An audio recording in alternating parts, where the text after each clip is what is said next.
जो मोदी जी की बात है वो तो पूरे देश को, पूरे वर्ल्ड को पता है कि भैया मोदी अकेला चलता है और उसके पीछे 100 करोड़ हिंदुस्तानी चलते हैं। जिस इंसान के पीछे 100 करोड़ हिंदू एक मिनट में उसके बोलने पे पूरे घरों के ऊपर झंडा लगा दें, उनके बोलने में एक मिनट में ताली थाली बजाएं, वो हिंदू प्रधानमंत्री, वो अकेला कैसे हो सकता है? एक सेकंड में बदल देना चाहिए इसको। 10 में से 0% दूंगा मैं। 10 में से 0%। 0%। देश का बुरा हाल कर दिया। ये राफेल का केस देखो, इलेक्ट्रल बॉन्ड में देखो क्या हाल मचा रखा है। 2014 से पहले जैसे ये बीजेपी की खिलाफत कर रहे हैं ना, अगर हम कांग्रेस की खिलाफत करने खड़े हो जाते, इनकी तरह इंग्लिश के 4 वर्ड बोल दिए होते ना, तो शायद हम आज कहीं जेल में होते और गोली खा रखी होती। क्या बात कर रहे हैं आप? जो शुरू से होता है, आज ये इसलिए इतना बोल रहे हैं कि CGI VGI भी इनकी जबान 1990 में जब कश्मीरी पंडितों को मारा गया ना, तब इनकी आवाज नहीं निकली थी।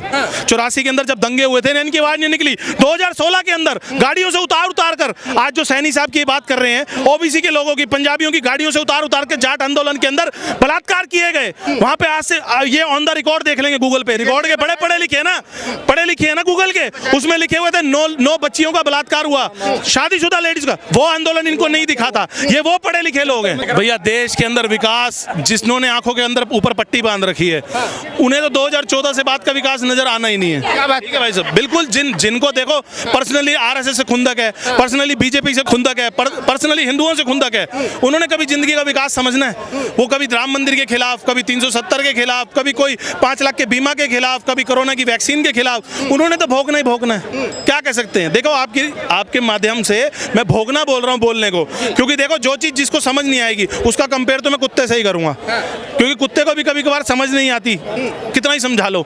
ऐसे ही विपक्ष हुआ पड़ा। कह रहे हैं कि भाई मोदी जी तो देश के सबसे कायर प्रधानमंत्रियों में से एक है। प्रियंका गांधी ने बोला, राहुल गांधी ने बोला, कह रहे कि मोदी तो कायर प्रधानमंत्री। ऐसा है ना, देखो और बतेरे सारे प्रधानमंत्री देखे हमने और बतेरे सारे देश देखे जिनका राष्ट्रपति होता है, प्रधानमंत्री होता है, लेकिन जो मोदी जी की बात है वो तो पूरे देश को, पूरे वर्ल्ड को पता है कि भैया मोदी अकेला चलता है और उसके पीछे 100 करोड़ हिंदुस्तानी चलते हैं। मैं 140 इसलिए नहीं बोलूंगा क्योंकि 40 करोड़ के अंदर विपक्ष भी आता है और 40 करोड़ के अंदर एक ही तरह की कौम भी आती है जो हमेशा से हिंदुओं के खिलाफ रही है और देश के खिलाफ रही है। तो 100 करोड़ के पीछे, जो जिस इंसान के पीछे 100 करोड़ हिंदू एक मिनट में उसके बोलने पर पूरे घरों के ऊपर झंडा लगा दें, उनके बोलने में एक मिनट में ताली थाली बजाएं, ताली थाली, आप खुद समझते हो इस बात को, तो वो हिंदू वो अपना हिंदुस्तानियों का जो प्रधानमंत्री, वो अकेला कैसे हो सकता है? कह रहे कि मोदी जी जनता को बहला फुसला रहे हैं, मोदी जी के अंदर पावर नहीं है लेकिन जनता को बहला फुसला के वोट ले रहे हैं। भैया जनता को बहला फुसला पता है कौन रहा है? जो कहता है इसको मार दो, 72 उरे ऊपर मिल जाएंगी, वहां ब्लास्ट कराओ, अल्लाह के वहां पर तुम्हारे को अच्छी सी जगह मिलेगी,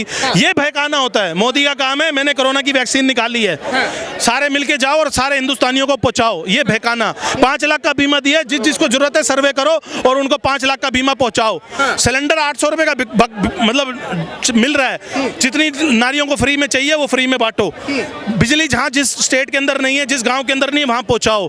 मोदी जी का काम ये है, ये बहका के लोगों के वोट ले रहे हैं वो। अब इसे बहकाना कहोगे या विकास कहोगे? कह रहे कि भाई देश को एक युवा नेता की जरूरत है, जैसे राहुल गांधी है, अखिलेश यादव है, केजरीवाल है। मोदी जी तो बुजुर्ग हो चुके हैं, 74 साल उम्र हो चुके हैं उनकी, तो अब तो गद्दी छोड़ देनी चाहिए। कब से सुनते आए हैं युवा और बुढ़ा सुनते आ रहे हैं। तुम मोदी जी को क्या तुम बुढ़ा समझ रहे हो, बुजुर्ग समझ रहे हो? जो आदमी सुबह 6 बजे उठता है और रात को 12 बजे सोता है और 6 घंटे के अंदर पूरे देश के अंदर अपना मतलब सारे कामों को खत्म करके तब जाके 2 घंटे 4 घंटे नींद लेता है वो आदमी, फिर सुबह 6 बजे उठ के लोगों के विकास के लिए चल पड़ते हैं, उसको आप बुजुर्ग समझते हो? या ये राहुल गांधी 4 महीने यहाँ पर रहेगा, 2 महीने इटली में रहेगा, वो युवा और देश के काम करने वाला बुजुर्ग? तो भैया आप खुद सोचो ना, हमें ऐसे युवा की क्या जरूरत है जो देश के बारे में ना सोचे? हमें वो बुजुर्ग 100 साल तक रहे सीट के ऊपर, अगर वो बुजुर्ग हमारे देश के लिए काम कर रहे हैं तो। 1 सेकंड का समय दीजिएगा मिगलान सर, क्या नाम होगा आपका? मेरा नाम रमेश सिंह गुलिया। अच्छा रमेश जी, कहाँ से हैं आप? मैं रोहतक से। रोहतक से हैं। अच्छा मुझे ये बताइए, मोदी जी 10 साल से शासन में हैं, केंद्र सरकार चला रहे हैं, 2024 के लोकसभा चुनाव की तारीखों का ऐलान हो चुका है, 19 अप्रैल से चुनाव है, 1 जून को खत्म है, 4 को रिजल्ट आएंगे। सर मुझे ये बताइए, क्या लगता है मोदी जी के कार्यकाल में आपको क्या बदलाव दिखा? देश को मोदी चाहिए या बदलने की जरूरत है? एक सेकंड में बदल देना चाहिए इसको। 10 में से 0% दूंगा मैं। 10 में से 0%। 0%। देश का बुरा हाल कर दिया। ये तो मैंने पकड़ा हुआ है। हाँ, चीफ जस्टिस ऑफ इंडिया आया है अभी देश के अंदर। ये राफेल का केस देखो, इलेक्ट्रल बॉन्ड में देखो क्या हाल मचा रखा है। देश का बुरा हाल हो रखा है। धर्म के नाम से लड़ा रहे हमारे को। What is this? धर्म के नाम से लड़ा अच्छा हैं धर्म के नाम से लड़ा बिल्कुल लड़ा रहे हैं। आप देखो हरियाणा में क्या कर दिया, सैनिकों को बैठा दिया, अदर कम्युनिटी नहीं थी, खट्टर भी ठीक काम करे, उसको क्यों नहीं रखा वहाँ पे? ये जूता मारो काम करवाने की नीति इनकी। ये बीजेपी को तुरंत इस्तीफा देना चाहिए इसको। लेकिन सर कह रहे हैं कि 20,000 के बॉन्ड इश्यू हुए थे एसबीआई से, उसमें से 6,000 करोड़ बीजेपी के पास गए और 14,000 करोड़ विपक्ष के पास गए। अभी तो दिया भी नहीं इन्होंने कुछ भी। अभी तो ये जो शुक्र मानो जो मुख्य न्यायाधीश ऐसा आ गया, dead honest personality chief justice of India DY Chandrachud. अब देश का इसको पर टिका हुआ है पूरा देश, संविधान का रक्षक है और ये गवर्नमेंट को डिसॉल्व भी कर सकता है, इसमें इतनी पावर होती है। इलेक्शन कमिश्नर को इलेक्ट करने में CGI को हटाया, क्यों हटाया इन्होंने? What is this? क्यों हटाया? क्योंकि ये CGI जो है डेड ऑनेस्ट पर्सनालिटी है। आपको क्या लगता है, जैसे अंकल जी कह रहे हैं कि भाई मोदी सरकार ने बिल्कुल जीरो काम किया है देश के अंदर? सुनोगे तो सही, सुनोगे जाओगे? नहीं सुनेंगे, यहीं पे हैं। इनका मानना है कि बीजेपी ने 0% काम किया है, मोदी जी की कोई परफॉर्मेंस नहीं रही है। भारत देश के अंदर नागरिक को बोलने का पूरा 2014 से पहले जैसे ये बीजेपी की खिलाफत कर रहे हैं ना, अगर हम कांग्रेस की खिलाफत करने खड़े हो जाते, इनकी तरह इंग्लिश के 4 वर्ड बोल दिए होते ना, तो शायद हम आज कहीं जेल में होते और गोली खा रखी होती। क्या बात कर रहे हैं आप? जो शुरू से होता है। आज ये इसलिए इतना बोल रहे हैं कि CGI VGI भी इनकी जबान 1990 में जब कश्मीरी पंडितों को मारा गया ना, तब इनकी आवाज नहीं निकली थी। 84 के अंदर जब दंगे हुए थे ना, इनकी आवाज नहीं निकली। 2016 के अंदर गाड़ियों से उतार कर आज जो सैनी साहब की बात कर रहे हैं, OBC के लोगों की, पंजाबियों की गाड़ियों से उतार के जाट आंदोलन के अंदर बलात्कार किए गए। वहां पे आज से ये ऑन द रिकॉर्ड देख लेंगे, गूगल पे रिकॉर्ड के बड़े पढ़े लिखे हैं ना गूगल के, उसमें लिखे हुए थे 9 बच्चियों का बलात्कार हुआ, शादीशुदा लेडीज का। वो आंदोलन इनको नहीं दिखा था। ये वो पढ़े लिखे लोग हैं। मंत्र पे क्या हुआ था? पहलवान की लड़कियां जो जंतर मंतर पे लड़कियां घसीटीदार थी ना, क्या था? क्योंकि ब्रजभूषण को क्यों नहीं गिरफ्तार किया गया? ये था ट्रायल के अंदर दोनों के दोनों हार गए।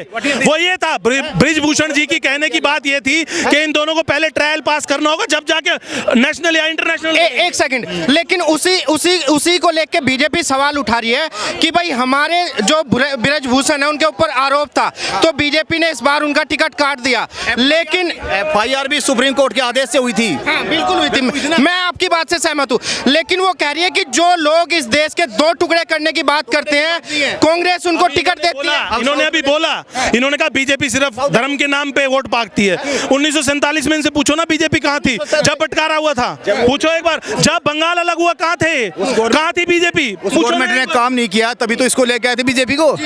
फिर भाई क्यों नहीं किया काम इन्होंने? लेकिन एक सवाल ये है कि जो कांग्रेस के नेता, एक सेकंड, जो कांग्रेस के नेता देश के 2 हिस्से करने की बात कर रहे हैं, देश को 2 टुकड़े में बांटने की बात कर रहे हैं, कांग्रेस उनको लोकसभा का टिकट दे। कांग्रेस राहुल से कोई मतलब नहीं है, हमें आदमी अच्छा होना चाहिए। आप गडकरी को PM बना दो, गडकरी को बना दो, नितिन गडकरी बना दो, बोलो। नितिन गडकरी में ऐसा क्या है? मुझे नितिन गडकरी जो है, एक नितिन गडकरी साहब जो है एक होनेस्ट आदमी है, बहुत बढ़िया आदमी है। नितिन गडकरी हाँ बढ़िया काम करता है, उसी के कारण बीजेपी है आज। इसमें कोई दो राय नहीं होती। जो ये कह रहे हैं नितिन गडकरी बहुत अच्छे हैं, ये वो जनता में से आते हैं। मनमोहन सिंह होंगे तो कहेंगे मोदी को ले आओ, मनमोहन सिंह बेकार है। जब मोदी जी आ जाएंगे कहेंगे योगी जी को ले आओ, योगी जी आएंगे कहेंगे नितिन गडकरी को ले आओ। ये तो ये कहेंगे खट्टर साहब हटा दिए तो सैनी साहब को क्यों ले आए हो? ये तो वो जनता है। अब इनका पेट थोड़ी हम भर सकते हैं। हमें देश के साथ चलना है, 400 पार करनी है मोदी जी को, बिल्कुल 400 पार करेंगे भाई। आपने बोला कि भाई हरियाणा के अंदर नायब सैनी को कुर्सी दे दी। मुझे बताइए, जातिवाद इस देश में जरूरी है क्या? सुनो, जातिवाद नहीं भाई, एक छोटी जात का बंदा कुर्सी पे नहीं बैठ सकता। खट्टर जो ठीक काम कर रहा था तो क्यों हटाया गया? बताओ। हटा दिया उन्होंने, उनकी सरकार की पॉलिसी। बताते क्यों हटाया? मैं बताता हूँ। एक सेकंड, सवाल ये है, क्या एक छोटी जात का बंदा कुर्सी पे नहीं बैठ सकता? नहीं, सभी को अधिकार है, बैठने का अधिकार बिल्कुल है। नायब सैनी अगर बैठ गया तो क्या दिक्कत है? कोई दिक्कत नहीं, लेकिन खट्टर सही जब मेरी बात सुनो भैया, हम भी हरियाणा से आते हैं, फरीदाबाद से। हम खुद बीजेपी के समर्थक हैं और खट्टर साहब के समर्थक हैं। जब खट्टर साहब कुर्सी पे थे ना, इनके जैसे भाई कहते हैं खट्टर बेकार है, हटाओ। जब उनको हटा दिया ना, सैनी साहब आ गए, अरे खट्टर बढ़िया था, सैनी साहब तो खामखा ले आए, इनका वो काम है। ये चाहते हैं सीएम की सीट हरियाणा के अंदर जाटों के पास रहे, क्योंकि ये जाट भाई हैं। मेन बात ये है। क्या कह रहे हैं सब बताइए। फरीदाबाद से कर्ण सिंह दलाल आ रहा है, आप चिंता ना करो। फरीदाबाद से कृष्णपाल गुर्जर कम से कम 7 लाख वोटों से जीत रहे हैं। ये आपकी गलत फहमी है कि करण दलाल आ रहे हैं और जीत रहे हैं। 8 लाख पर करण दलाल इलेक्शन शुरू होने से पहले हार जाएंगे इलेक्शन। अच्छा मुझे ये बताइए, जैसे अंकल जी ने जातिवाद एक सेकंड देखो एक सेकंड इनकी बात का जवाब देता हूँ। भाई साहब की बड़े भाई हैं, इनको एक चीज दिखाई दी है, खाली सुनो भाई, सुन के जाना हो। इनको एक चीज दिखाई दी है, ये कह रहे हैं कि भाई साहब सुनो एक मिनट, ये कह रहे हैं कि क्या छोटी जात का नहीं बैठ सकता। अब भाई साहब जाट इन्होंने क्या बोला, करण दलाल। क्यों करण दलाल, क्यों करण दलाल, आपने करण दलाल की बात क्यों करी? मैं तो एक बात जानता हूँ, देखो इन ये मेरे साथ खड़े हैं, मैं इनके बच्चों की इनको कसम देता हूँ, इनके परिवार की कसम देता हूँ, ये बीजेपी को वोट देंगे कि नहीं देंगे मोदी के इलेक्शन में? दिल से पूछो इनसे दिल से पूछो। नहीं देंगे, नहीं देंगे। बहुत बढ़िया, जय हिंद। चलो अच्छा, जो लोग कह रहे हैं कि भाई इस देश के अंदर क्या जातिवाद होना जरूरी है, कि भाई एक ऊंची कास्ट का बंदा गद्दी पे बैठेगा, कोई सैनी है तो वो गद्दी पे नहीं बैठ सकता? भैया देखो, हरियाणा की तो राजनीति में आपको क्या बताऊं, हरियाणा के अंदर एक पोर्शन है जाट बेल्ट का, जाट बेल्ट के अंदर खूब चुनाव होते हैं और वो शुरू से ही जाट सीएम देखते आए हैं। पहली बार ऐसा हुआ कि मोदी सरकार के अंदर कोई पंजाबी सीएम हमारे हरियाणा की कुर्सी पे बैठे जाके, तो भैया उनको 10 साल बड़ी दूसरे लोगों को बड़ी परेशानियां रही कि भैया खट्टर खाम का नहीं, खट्टर साहब हटने चाहिए। खट्टर साहब, जब खट्टर साहब हट गए, सैनी साहब आ गए, तो उनकी अच्छाई करने लगे कि भाई खट्टर बढ़िया था, सैनी बेकार है। तो भैया देखो, जिनकी मानसिकता अपने ही लोगों को सीट पर बैठा देखने की है, वो दूसरी अदर बेल्ट को कैसे देखेंगे? ओबीसी जाति के लोगों को कैसे देख लेंगे? वो तो सैनी का नाम सुनते ही भड़क गए। सैनी से क्या दुश्मनी है? अरे क्या हो गया, जब मोदी जी राष्ट्रपति द्रौपदी मुर्मू को बना सकते हैं, राष्ट्रपति रामनाथ कोविंद जी को बना सकते हैं, साइकिल पे चलने वाले सारंगी को एमपी बना सकते हैं, तो हरियाणा के अंदर अगर हमारे सैनी समाज से आते सीएम बन रहे तो क्या दिक्कत है? हमें तो काम देखने हैं कि ओबीसी इंसान वहां रहकर या दलित आदमी रहकर अच्छे काम कर सकता है कि नहीं। मौका दिया है मोदी जी ने, बिल्कुल साथ देंगे उनका।